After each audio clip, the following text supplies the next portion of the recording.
गुजरात में सोमनाथ है, किसी ज़माने में वहाँ मंदिर था। मंदिर ही के बराबर में छोटी सी मस्जिद थी। मंदिर तो आबाद था, मस्जिद वीरान थी, आज़ान भी नहीं, नमाज भी नहीं। तो एक गैर मुस्लिम नेता थे, उनका नाम था मुरारजी भाई देसाई। उन्होंने मुसलमानों से खिताब किया, मुसलमानों तुम्हारी मस्जिद वीरान है, मुझे अच्छा नहीं लगता। गैर मुस्लिम कह रहा है, मुसलमान की मस्जिद वीरान है, कि तुम्हारी मस्जिद वीरान है, मंदिर आबाद है, मुझे अच्छा नहीं लगता। तुम मुझे एक मौज़िन दो, जेब से पैसा मैं दूंगा। तुम मुझे एक इमाम दो, जेब से पैसा मैं दूंगा। सिंध के फाते का नाम था मोहम्मद बिन कासिम। अपने ख़जाने में उन्होंने 3 रुपये रखे 100 में। किसके लिए? मस्जिद के लिए नहीं, नई मस्जिद के लिए नहीं, पुरानी मस्जिद के लिए नहीं, बल्कि मंदिर के लिए रखा कि इस मुल्क में मैं मुसलमान बादशाह हूँ और मेरी हुकूमत में हिंदू भी है, मुसलमान भी है। मुसलमान की तो मस्जिद आबाद है, मुसलमान अपने पैसे से बना रहे हैं, लेकिन गैर मुस्लिम के पास, गरीबों के पास मंदिर नहीं है। अपने ख़जाने में मुसलमान बादशाह 100 में 3 रुपये रखता है कि हर हिंदू को ये आज़ादी है, मुसलमान राजा की हुकूमत में वो नया मंदिर तामीर कर सकता है, पुराने मंदिर की मरम्मत कर सकता है। एक बादशाह था, रात दिन लोगों पर जुल्म ढाता था। कभी इसका घर उजाड़ता था, खुश होता था, मजाक उड़ाता था। कभी उसका घर उजाड़ता था, खुश होता था, मजाक उड़ाता था। एक दिन अचानक क्या हुआ, चुपके से बैठ गया, रोने लगा। वजीर ने पूछा कि क्या हुआ? 100 चूहा खा के बिल्ली हज को चली। अब क्यों रोते हो? बड़ा हंसते थे, अब क्यों रोते हो? कहा यार मैं जंगल में गया था शिकार करने के लिए, तो देखा कि गीदड़ आगे भाग रहा है, कुत्ता उसके पीछे है। कुत्ते ने गीदड़ की टांग तोड़ दी।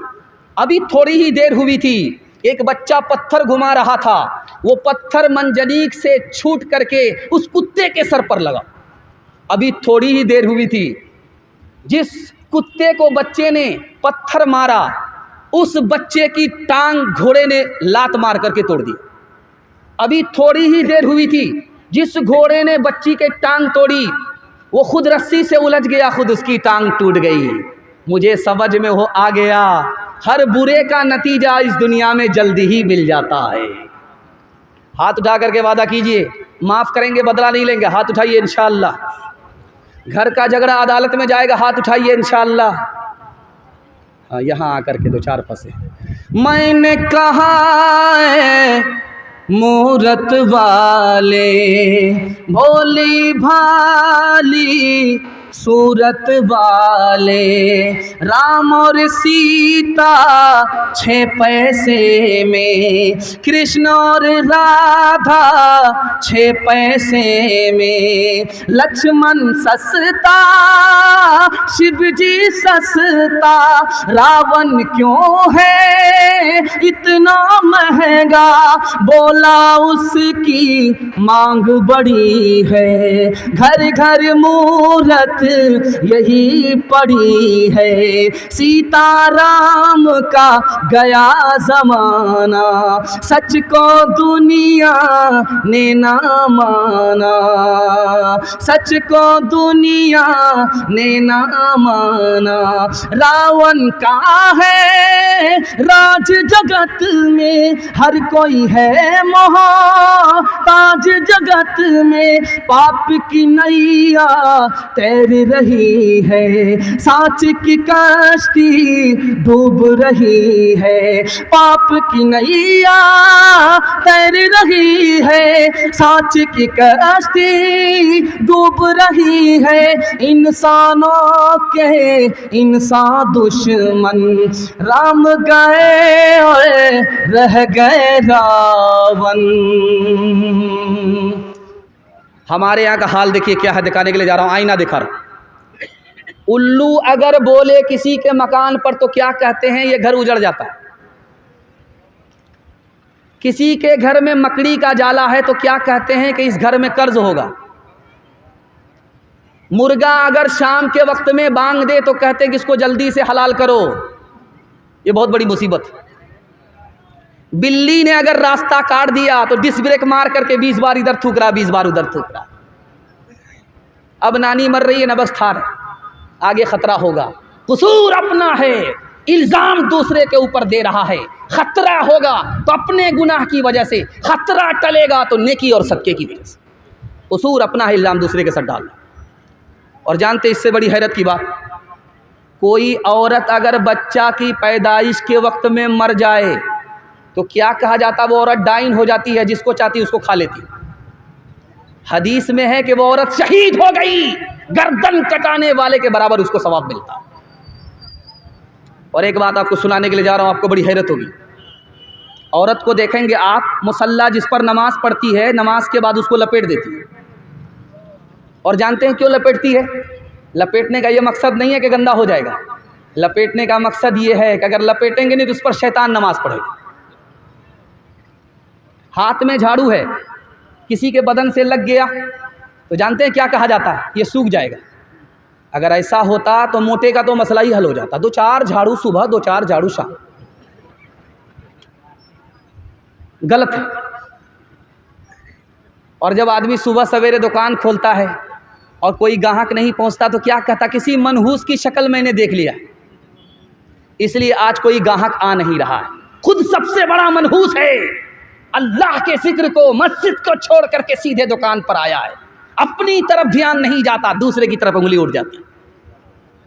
एक बादशाह था, सुबह को जैसे ही उठा, झाड़ू लगाने वाले पर निगाह पड़ गई। अब उसको वहम हो गया कि मेरा हर काम यहाँ से ख़राब होगा। अब साइकोलॉजी काम करती है, अब उसका काम बिगड़ने लगा। उसने कहा इसको फांसी पर चढ़ा दो। अब वो बेचारा गरीब हाथ जोड़ करके खड़ा हो गया, भाई मेरा क्या कसूर है, मुझको फांसी पर चढ़ा रहे हो? का तुम्हारा कसूर ये है कि तुम मनहूस हो, तुम्हारी शक्ल बादशाह ने देखा, काम खराब हो गया। तो उस गरीब ने जवाब दिया कि मुझसे बड़ा मनहूस तो बादशाह है। बादशाह ने मुझे देखा, उसका काम बिगड़ा, जान तो बची हुई है, और मैंने बादशाह की शक्ल देखी, मेरी जान जा रही है, मुझको सूली पर चढ़ाया जा रहा है। अब इंसाफ करो कि मनहूस तुम हो या मैं। बुरा जो देखन में चला, बुरा न मिलिया कोई, बुरा जो देखन में चला, बुरा न मिलिया कोई। जो दिल खोजा अपना, जो दिल खोजा अपना, मुझसे बुरा न कोई, मुझसे बुरा न कोई। लकड़ी जल कोयला भई, कोयला जल भयो राख, मैं पापिन ऐसी जली, मैं पापिन सी जली, कोयला भई न राख, कोयला भई न राख। राम जी को वनवास हो रहा, माँ कोने में रो रही है कि मेरे चांद का टुकड़ा महल को छोड़ करके 14 साल के लिए जंगल में कैसे रहेगा? शेर है, भालू है, पता नहीं जान कहाँ होगी, ईमान कहाँ होगा। माँ रो रही है। तो सोचा कि अगर माँ रो रही है मैं भी रोने लगूंगा, मेरी आँख के आंसू को माँ ने देख लिया तो कलेजा फट जाए। तो फौरन आँख के आंसू को पोंछ लिया राम जी ने और माँ के पास आए कि अम्मा तू क्यों रो रही है? मैं तो एक नेक काम करने के लिए जा रहा हूँ, मेरे बाप ने वादा किया था, उस वादे को पूरा करने के लिए जा रहा हूँ, मैं एक नेक काम करने के लिए जा रहा हूँ, तू क्यों रो रही है? कहा बेटा अगर सबकी खुशी है तो चले जाओ, लेकिन मैं माँ हूँ, अपने चांद के टुकड़े को महल से निकाल करके जंगल कैसे भेज दूँ? काश के मैं किसी गरीब के घर में पैदा होती, कुर्सी का झगड़ा नहीं होता। ये मुसीबत जो तुमको उठानी पड़ रही है ये मेरी वजह से उठानी पड़ रही है। जब राम जी ने देखा कि मेरी माँ परेशान है तो हाथ जोड़ करके कहा माँ परेशान होने की ज़रूरत नहीं है। घर में जब फूल खिलता है तो जब वो मुरझा जाता है पतझड़ में तो लोग मायूस हो जाते हैं, लेकिन जो फूल जंगल में खिलता है वहाँ इंसान नहीं होता, उसको देखने वाला खुदा होता है। तू मुझे खुदा के हवाले कर दे, अगर वो मेहरबान होगा तो उस जंगल को माँ की गोद से बड़ा बना दे। वजीर ने देखा कि बादशाह बड़ा खामोश रहता है, कुछ बोलता नहीं है, बड़ा मायूस रहता है। उस बादशाह का नाम था गोपीचंद, बहुत बड़ा बादशाह था, गोपीचंद नाम था उसका। वजीर ने कहा मायूस क्यों हैं? इतनी बड़ी दुनिया है, आपको खाने पीने की क्या कमी है? सब कुछ अल्लाह ने आपको दे रखा है, आप क्यों मायूस रहते हो? तो मायूस होने की वजह यह है, जब भी ये ख्याल आता है कि ये ज़िंदगी है, इसको ख़त्म करने वाला मौत का ऊँट मेरे दरवाजे पर बंधा हुआ है, तो मैं मायूस हो जाता हूँ। उस मौत को याद करके मैं ज़िंदगी में मुतमईन कैसे हो सकता हूँ? एक बादशाही गुजरा है इसी हिंदू मुत्तहिदा हिंदुस्तान का, कितना नेक बादशाह था, उसका नाम था राजा जनक। राजा जनक का हाल ये था कि दस्तरखान भी है, मालो दौलत भी है, दुनियादारी भी है, लेकिन दिल में खौफ खुदा भी है। एक जवान से कहा कि इसके सर पर दूध का कटोरा रखो, इसको पूरी बस्ती में घुमाओ, और जवान से कहा कि दूध का एक कतरा जैसे ही गिरा तुम्हारी गर्दन उड़ा दी जाएगी। जब वो जवान शहर का चक्कर काट करके आया, उससे बादशाह राजा जनक ने पूछा कि तुमने शहर में क्या देखा? कहा हुजूर कुछ नहीं देखा, मौत का खौफ सवार था, मुझे कुछ नज़र नहीं आया। कहा एक दिन में तुम्हारा ये हाल हुआ, मेरा हाल रोज़ाना गद्दी पर बैठ करके ऐसा ही रहा करता है। एक बात जो मेरे पैगाम का माहसल है वो मैं सुना रहा हूँ, उस पर पैगाम को ख़त्म कर रहा हूँ। किसी पर जुल्म नहीं करना है, जो जुल्म करता है वो बर्बाद हो जाता है, जो जुल्म सहता है वो आबाद होता है। तो हाथ उठा करके वादा कीजिए कि बेटी की तरफदारी में दामाद जेल जाएगा इंशाअल्लाह। खैर माशाअल्लाह, पूरा डिस्क ब्रेक मारा। अक़वाम मुत्तहिदा की रिपोर्ट है कि दुनिया में 150 करोड़ लोग जाहिल हैं, और सबसे बड़ा जो जाहिल मुल्क है वो हिंदुस्तान है। इस मुल्क में 62% मर्द जाहिल हैं, 72% औरत जाहिल। जो मुल्क इल्म में आगे नहीं होता वो तरक्की में सबसे पीछे होता, तरक्की में आगे नहीं होता। इसलिए मैं आपको हाथ जोड़ करके कहता हूँ, आपको जो बच्चे को अच्छा खाना खिला रहे हैं ये बच्चा भूल जाएगा, याद नहीं रखेगा। बच्चे को जो अच्छा कपड़ा अमरदीप में ख़रीद करके आप दे रहे हैं ये भूल जाएगा। बच्चे के लिए आज जो आप मंजिल पर मंजिल, बिल्डिंग पर बिल्डिंग बना रहे हैं, बच्चा इस एहसान को भूल जाएगा, याद नहीं रखेगा। और तजर्बे की बात है, मेरी दाढ़ी कच्ची है, मेरी उम्र नहीं है, तजर्बा की किताब में लिखा बता रहा हूँ। आप एक एहसान कर दीजिए बच्चे के ऊपर, वो ज़िंदगी भर याद रखेगा। आप जाहिल हैं कोई फ़र्क नहीं पड़ता, बच्चे को पढ़ा लिखा दीजिए, ज़िंदगी भर एहसान को याद रखें। पैगाम ख़त्म हो गया, जवानों के हवाले से पैगाम आ रहा है। मैं जिस मेज़बान के साथ आ रहा था उसने कहा मैंने मुहिम चला रखी है, हमारे गाँव में शराब पीने का बहुत ज़्यादा रिवाज हो गया, जवान बिगड़ रहे हैं, घर घर इसका रिवाज हो रहा है। उसके हवाले से पैगाम आपकी आँख खोल रहा हूँ। अगर आप अक्लमंद हैं, मेरे पैगाम की आपने हिफाजत कर ली, मैं गारंटी लेकर के जा रहा हूँ, मेरा गिरबान पकड़ सकते हैं। आपको 1 साल में 10 साल के बराबर तरक्की होगी। दारू छोड़ करके आप दिखाइए, हाथ उठा करके वादा कीजिए दारू नहीं पिएंगे। हमारे जवान लोग हाथ उठाइए, इंशाअल्लाह न दारू पिएंगे न किसी को पिलाएंगे। हाथ उठाइए इंशाअल्लाह, कोई पिलाए तो छोड़ेंगे नहीं, हाथ उठाइए इंशाअल्लाह। खैर ध्यान रखिएगा, ध्यान से सुनिएगा। एक सहाबी आए, या रसूल अल्लाह, मुझे डॉक्टर ने कहा है कि दारू नहीं पियोगे तुम्हारा इलाज नहीं होगा, अब आप बताइए कि मैं क्या करूं, डॉक्टर की बात मानूं, जान बचाऊं? अल्लाह के रसूल ने कहा कि जिस डॉक्टर ने बताया कि दारू इलाज है वो गलत बोल रहा है। दारू बीमारी है, वो बीमारी को बढ़ाएगी, इलाज नहीं होगा। एक औरत आशिक हो गई जवान के ऊपर, दरवाज़ा खोला, बंद कर दिया। उस जवान से कहा कि दरवाज़ा खुलेगा तुम्हारी जान बचेगी, 3 काम में तुम्हें एक काम करना पड़ेगा, 3 गुनाह में एक गुनाह करना पड़ेगा। सूअर का गोश्त खाना पड़ेगा, शराब पीनी पड़ेगी, मुझसे जिना करना पड़ेगा। 3 काम में एक काम करोगे तभी तुम्हारी छुट्टी है, तुम्हारी जान बचेगी। उस जवान ने सोचा सूअर खाऊंगा, ये मेरा दिल नहीं चाहता, जिना करूंगा बहुत बड़ा गुनाह है, सबसे छोटा गुनाह दारू है, 1 गिलास पी लेता हूँ छुट्टी है। उसने जिस गुनाह को सबसे छोटा गुनाह समझा वही सबसे बड़ा गुनाह था। जैसे ही एक जाम चढ़ाया, सर पर नशा आया, सूअर भी खा लिया, लड़की से जिना भी कर लिया, शराब आई, सारा गुनाह। एक बात सुनिए ध्यान से, 3 लाख की फौज है, मुसलमान 30,000 हैं। 3 लाख की फौज हार गई, मुसलमान 30,000 जीत गए।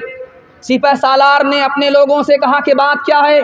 वो भी इंसान, तुम भी इंसान, तुम्हारी तादाद ज़्यादा, उनकी तादाद कम, मुसलमान जीत कैसे गए? जवाब सुनिए और अक्ल का नाखून लीजिए, अपने को भी बचाइए, अपनी कौम को भी बचाइए, ख़ानदान को भी बचाइए। कहा कि तुम कैसे जीत गए? कहा कि इसलिए जीत गए, मुसलमान दारू नहीं पीता, दारू को हराम समझता है। मुसलमान जिना नहीं करता, जिना को हराम समझता है। रात में जागता है अल्लाह की इबादत के लिए, दिन को रोज़ा रखता है। दुनिया की कोई ताकत मुसलमान को शिकस्त नहीं दे सकती। एक तजर्बे की बात सुनिए, आपके घर में कच्चा अंडा है, कच्चा अंडा तोड़िए, गिलास में डालिए, आप शराब की गिलास में डालिए, शराब के गिलास में। वो जो कच्चा अंडा है जिसको आपने तोड़ा, वो ऐसे टाइट हो जाएगा जैसे उबला हुआ अंडा। अब गौर कीजिए कि गिलास की गिलास शराब जो अंदर जाएगी, अतड़ी का क्या हाल होगा। दूसरा तजर्बा आपको दिखा रहा, कल आप देख सकते हैं तजर्बा। गोश्त का एक टुकड़ा लीजिए, पानी की बोतल में डालिए, शराब की बोतल में एक टुकड़ा डालिए, 3 दिन के लिए छोड़ दीजिए आप। तो जिस गोश्त के टुकड़े को आपने पानी की बोतल में डाला है वो असली हालत में रहेगा, और जिस टुकड़े को आपने शराब की बोतल में डाला है वो चर्बी की तरह पीला पड़ जाता है। गौर कीजिए कि शराब के बाद अतड़ी का क्या हाल होता है। आप किसान आदमी हैं, अभी धान आने वाला है, मकई से आप निकले हैं धान करने वाले। अल्लाह करे कि आपको बारिश मिले और धान की खेती अच्छी हो। मदरसे से वादा करें चंदा ना दे, हाथ उठाइए इंशाअल्लाह। खैर माशाअल्लाह। तो उसमें देखेंगे आप स्प्रे करते लोग, अथवा बथुआ को जलाने के लिए, भस्म करने के लिए स्प्रे करते। तो वो जो पीठ पर मशीन होती है उसमें दवाई पानी में घोल करके स्प्रे करते हैं। 99 बूंद उसमें पानी की डालिए आप, सिर्फ 1 बूंद शराब की डालिए, 10 दिन फूल पर स्प्रे कीजिए, वो मुरझा जाएगा। जब गिलास की गिलास शराब अंदर जाएगी, अंदर के फूल का क्या हाल होगा। मैं हाथ जोड़ करके आपसे कहता हूं, 1 साल आप दारू छोड़िए, 10 साल के बराबर अल्लाह आपको तरक्की देगा। दुनिया पीछे होगी, आपको कोई पीछे नहीं कर सकता। एक जवान दारू की बोतल लेकर के पास हो रहा था। हजरत उमर ने रोका, कमर में कोड़ा बांधे हुए थे। कहा ओ जवान रुक जाओ, दारू की बोतल दबा करके किधर जा रहा है। जवान की नब्ज ठार हो गई, पेशाब रुक गया। तो उमर ने देख लिया इतने कोड़े पड़ेंगे कि जनाजा ही उठ जाएगा। दिल में खुदा से कहता है कि मेरे परवरदिगार आज इज्जत आबरू तू ही बचा सकता। हजरत उमर झटक करके आए, उस जवान के हाथ से बोतल लिया, ढक्कन खोल करके जो देखा, उस जवान की अल्लाह ने तौबा कबूल फरमा ली। अल्लाह ने शराब को सिरका बना दिया। हाथ उठा करके वादा कीजिए, इंशाअल्लाह दारू से पूरा समाज हमारा पाक होगा। हाथ उठाइए, इंशाअल्लाह दारू नहीं पिएंगे, दारू पीने वाले का बाइकाट करेंगे, उसकी शादी में शरीक नहीं होंगे। हाथ उठाइए इंशाअल्लाह। उसके जनाजे में शरीक नहीं होंगे। हाथ उठाइए इंशाअल्लाह। उसका कभी भी कहीं साथ नहीं देंगे। हाथ उठाइए इंशाअल्लाह। शराब खुद ब खुद ख़त्म हो जाएगी इंशाअल्लाह। एक मिसाल पर पैगाम ख़त्म कर रहा हूँ। अब्दुल रशीद नाम का चपरासी है, रोज़ दारू पीता। उससे मालिक ने कहा कि तुम चपरासी इसलिए हो, चाल पर हो, तुम दारू छोड़ते नहीं। दारू छोड़ देते तो तुम चपरासी नहीं डायरेक्टर हो जाते। तो वो बोलता मुझे क्या फ़र्क पड़ता है, जब मैं दारू नहीं पीता हूँ तो चपरासी समझता हूँ, और जब मैं दारू पी लेता हूँ सर पर नशा आता है तो मैं खुद को प्राइम मिनिस्टर समझता हूँ, मुझको क्या फ़र्क पड़ता है।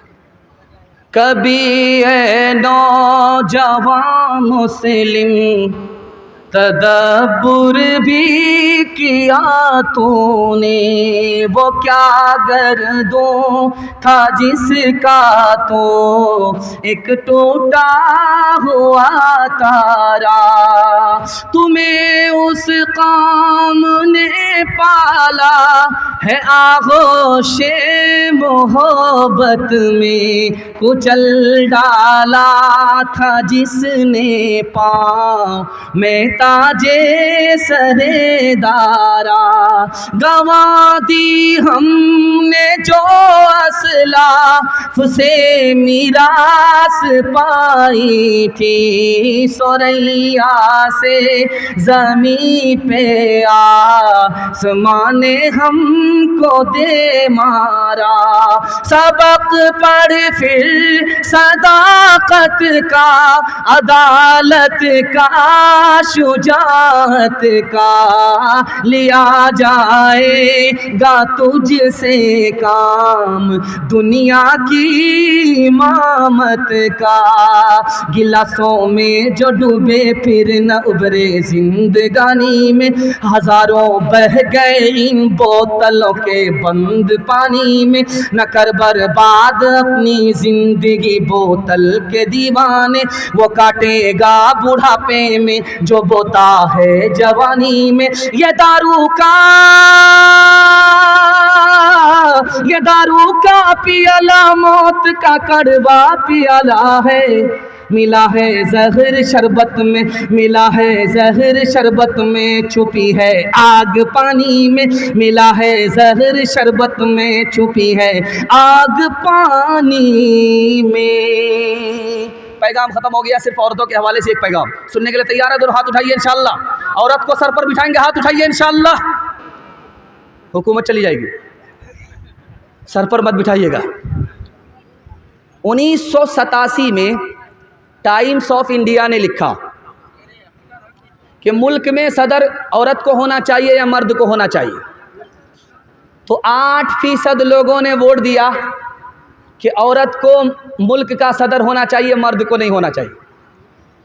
और 31% लोगों ने इस पर वोट किया कि मुल्क का सदर मर्द को होना चाहिए, औरत को नहीं होना चाहिए। और आपको जो बात मैं बताने के लिए जा रहा हूँ, आपको हैरत होगी कि समाज कितना रंगीन हो चुका है, कितना बदमाश हो चुका है। 49% लोगों ने इस पर वोट किया कि औरत और मर्द में कोई फ़र्क नहीं है, मर्द को बना लो तो भी ठीक, औरत को बना लो तो भी ठीक।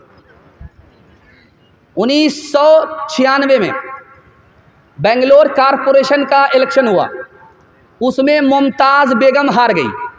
हारते ही अदालत में जा कर के एक आलिम के ख़िलाफ़ केस कर दिया कि मैं जो हार रही हूँ, आलिम के फतवे की वजह से हार रही हूँ, उस आलिम को जल्दी चालान करो, जेल भेजो और उसको 1 लाख रुपया जुर्माना करो, तब तो मेरा गुस्सा ठंडा होगा। उस आलिम ने फतवा दिया था कि औरत को इलेक्शन में खड़ा होना गलत है, मैं उसी की वजह से हार गई। समाज देखिए कैसा हो चुका, आईना दिखा रहा हूँ। तीसरा नमूना, अमेरिका में मोरी नाम का दुकानदार है, उसने ऐड दिया कि जो औरत मेरे यहाँ अंडे पर आकर के बैठेगी उसको $100 इनाम मिलेंगे, और अगर अंडे से बच्चा निकल गया तो 1000 इनाम के डॉलर मिलेंगे। औरतों का हाल, औरतों का कबाड़ा देखिए किस तरह किया जा रहा है। मुफ्ती तकी उस्मानी दामद बरकातुहू ने कहा, पहले औरत को खिलौना बनाया, उसके बाद औरत को मशीन का पुर्जा बनाया, उसके बाद औरतों के हुस्न को बाजार में बेचा। जब ये हर जगह बिकती चली गई, बर्बाद होती चली गई, अब उसको मुर्गी के बराबर अंडा सेवने के लिए बिठा दिया। सर सैयद अहमद ख़ान साहब ने 1875 ईस्वी में कहा था, और आज के ज़माने को अपनी आँखों से उन्होंने 1875 में देख लिया था। उन्होंने कहा कि लोगों, अपनी बेटी को उस स्कूल में मत पढ़ाओ जिसमें लड़के भी पढ़ाई करते हैं। तुम्हारी लड़की आवारा हो जाएगी, भाग जाएगी, उसका ईमान अलग जाएगा, आबरू अलग जाएगी। आज इमारत शरिया कह रही है 3 लाख की तादाद में मुसलमान औरत लड़के को ही लेकर के भाग गई, गैर के साथ फिरार हो गई, आबरू अलग गई, ईमान अलग गया। जैसे मैं खिताब कर रहा हूँ आपके सामने, हज़रत थानवी खिताब कर रहे थे। एक नौजवान खड़ा हुआ, सब पर खिताब कीजिए, पर्दा के ऊपर मत बोलिएगा। जो मुकर्रिर पर्दा के ऊपर बोलता हमको गुस्सा बहुत आता। आप लोग पर्दा पर्दा करते रहते, कौन से कुरान में पर्दा है, कौन सी हदीस में पर्दा है? हज़रत ने खामोशी इख्तियार फरमा करके कहा कि बेटा ये बताओ, 10 का नोट जो ऊपर की जेब में रखते हो, 200 का नोट बीच की जेब में रखते हो, ये 2000 का नोट अंडरवियर की जेब में जो रखते हो, ये कौन सी हदीस में है, कौन से कुरान में? नोट की हिफाजत करते हो, औरत की हिफाजत नहीं करते। याद रखो, नोट जाएगी वापिस आएगी, औरत की आबरू जाएगी कभी वापिस नहीं आएगी। एक आदमी अपनी बीवी से कहता है कि जब घर से निकलना दुपट्टे के साथ मत निकलना, बुरके के साथ मत निकलना। मुझे बुरका पसंद नहीं है, दुपट्टा पसंद नहीं। अब उसकी औरत बुरके के बगैर जा रही है, दुपट्टे के बराबर निकल रही है। 1 महीना हुआ, 2 महीना हुआ, किसी से नाजायज़ ताल्लुक़ हो गया, फरार हो गई, भाग गई। अब वो सर पकड़ करके पुलिस स्टेशन में रो रहा है, रिपोर्ट लिखा रहा है। अकबर इलाहाबादी ने कहा, क्या रिपोर्ट लिखा रहा था? आप इस फरियाद को सुनेंगे तो खून के आंसू रोएंगे। वो क्या लिखा रहा था? मेरा तो ये भी गया, मेरी तो वो भी गई, मेरा तो ये भी गया, मेरी तो वो भी गई। हाथ उठा करके मैं आपसे वादा करता हूँ, आप अपनी औरत को पर्दे के साथ लेकर के जाइए, लेकर के आइए। हुकूमत ना सही, लेकिन औरत हमारे हाथ में रहेगी। अगर आपने अकेला छोड़ दिया, हुकूमत तो गई और औरत भी हाथ से चली जाएगी। हाथ उठा करके वादा कीजिए, औरत को अकेला नहीं छोड़ेंगे। बिल्कुल सही जा रहा, हाथ उठाइए इंशाअल्लाह। बहन से ज़्यादा साली पर मेहरबान होंगे, हाथ उठाइए इंशाअल्लाह। जिस्म पे लिबास की कमी अजीब लगती है, मुझे अमीर बाप की बेटी गरीब लगती है। जिससे आंचल भी नहीं सर का संभाला जाता, उससे क्या खाक तेरे घर की हिफाजत होगी। क्या गुजरी एक पर्दा के मुखालिफ रो रो के पुलिस से कहते थे, क्या गुजरी एक पर्दा के मुखालिफ रो रो के पुलिस से कहते थे, क्या गुजरी एक पर्दा के मुखालिफ रो रो के पुलिस से कहते थे। औरत भी गई, जेवर भी गया, दौलत भी गई, इज्जत भी गई। औरत भी गई, जेवर भी गया, दौलत भी गई, इज्जत भी गई। चप्पल है ऊंचे हील की और ऊंटनी सी चाल, होठों पे लिपस्टिक लगा के कर रही है लाल। चप्पल है ऊंचे हील की और ऊंटनी सी चाल, होठों पे लिपस्टिक लगा के कर रही है लाल। शौहर के सामने कोई जीनत नहीं रही, भी फातिमा सी अब कोई औरत नहीं रही। एक माइकल जैक्सन था, दुनिया का डांसर था, इतना बड़ा डांसर था कि उसका दावा था, अगर मैं डांस करूं मेरी मजलिस में मौलवी पंडित क्यों ना हो, वो भी हरकत में आ जाए। उसका इतना बड़ा दावा था। इतना पैसा कमाया कि बैंक वाले हाथ जोड़ करके खड़े हो गया, बैंक में तुम्हारे पैसा रखने की जगह नहीं है।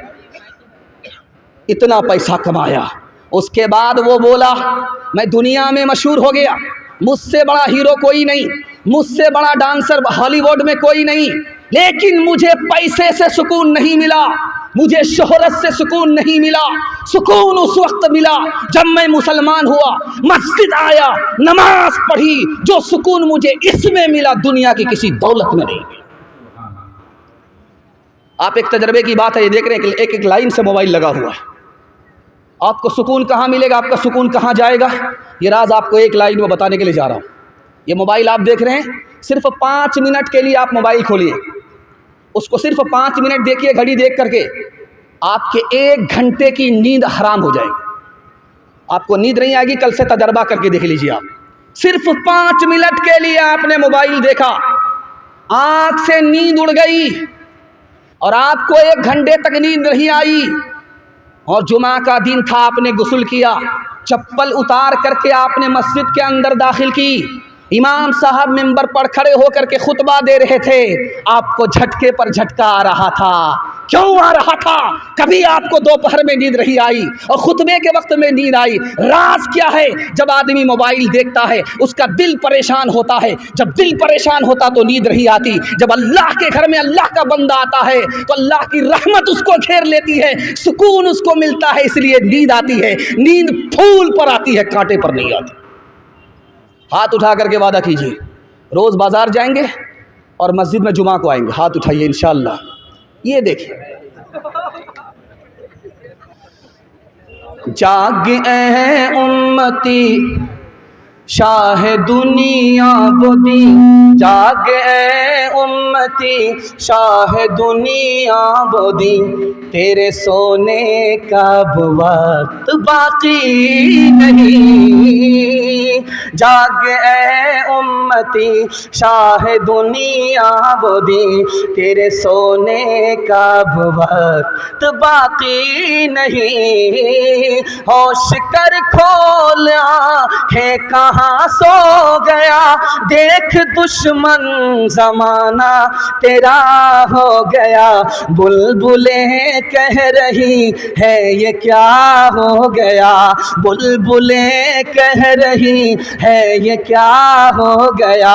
इस चमन का निगहबां कहाँ सो गया। हाथ उठाइए, वादा कीजिए जनाजे की नमाज मस्जिद में, हाथ उठाइए इंशाअल्लाह। ये देखिए।